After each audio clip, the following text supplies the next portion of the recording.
What's going on, everybody? This is going to be my build for my FNF Flourish and Finish build on the blood side of the tree with the rapier. For this, let's go ahead and select. We're going to get Flurry, we're going to get Flourish and Finish, of course, and we're going to get Tondo.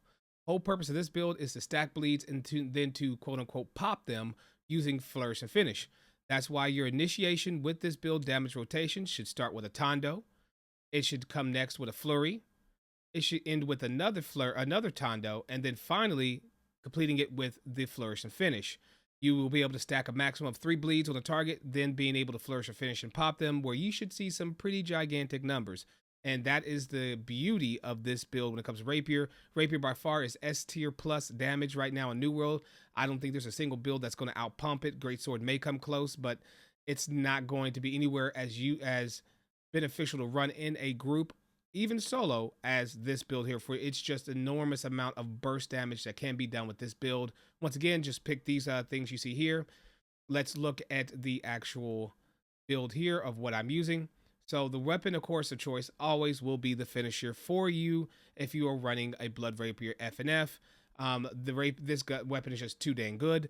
This is the ideal setup I like. Of course, adding Disdained Infliction, which is the new perk that came out in the New World Aternum.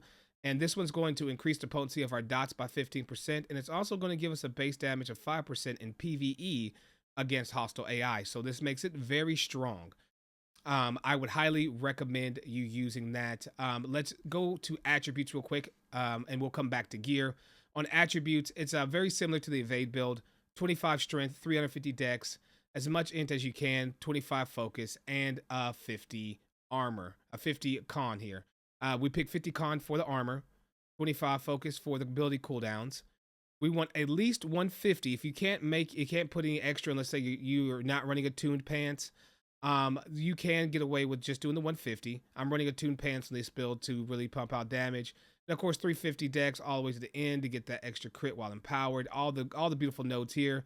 And we do 25 in strength. Nelson, the rapier and doesn't scale off of strength, yes, but it does. But 25 strength does give you 5% extra light attack damage, which is huge damage not to leave on the table. So make sure you pick this up. 25, 350, as much in as you can do.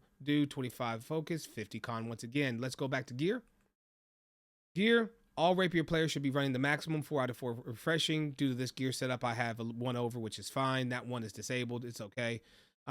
That's just due to 1 extra piece of gear. Don't let that worry you. I'm getting the full benefits of 4 out of 4 still on this build, and that this pairs also with the 25 focus because we want our cooldowns back as soon as possible. Remember, Tondo, Flurry, Tondo, Finish. That is your rotation. Things for your gear that you want to run, of course, attuned leather pants I recommend, and also making sure you have a piece of gear with Leeching Flurry on it. Leeching Flurry is huge. That's going to give you 31% of the damage dealt of Flurry healed to you. So you can think about that. Just do the numbers. You can give yourself a pretty good chunk of heals and increase your survivability when running around. Of course, as always, Enchanted Ward on every single piece of gear that you can possibly get it on. Enchanted Ward is by far the S tier damage reduction ability perk in the game for armor.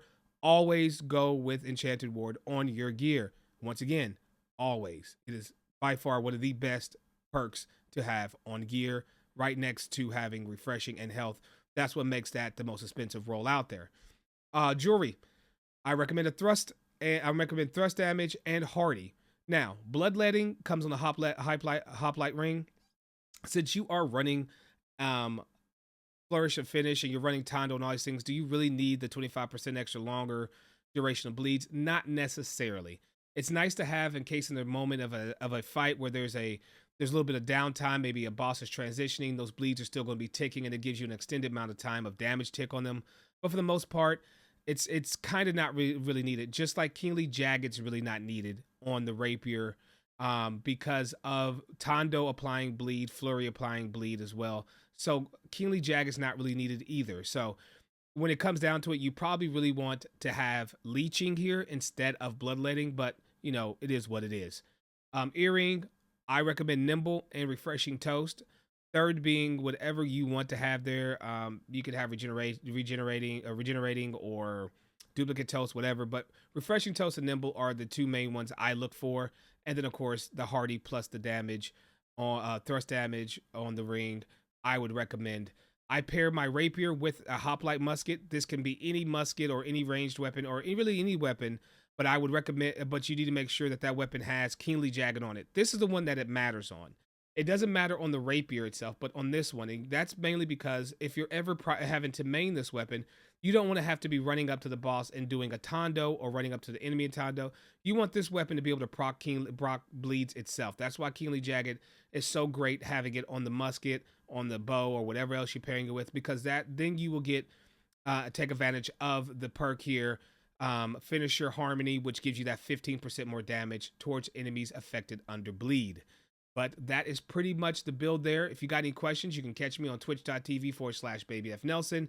Hope you guys enjoyed the video, and I hope to catch you out there. Have a good one.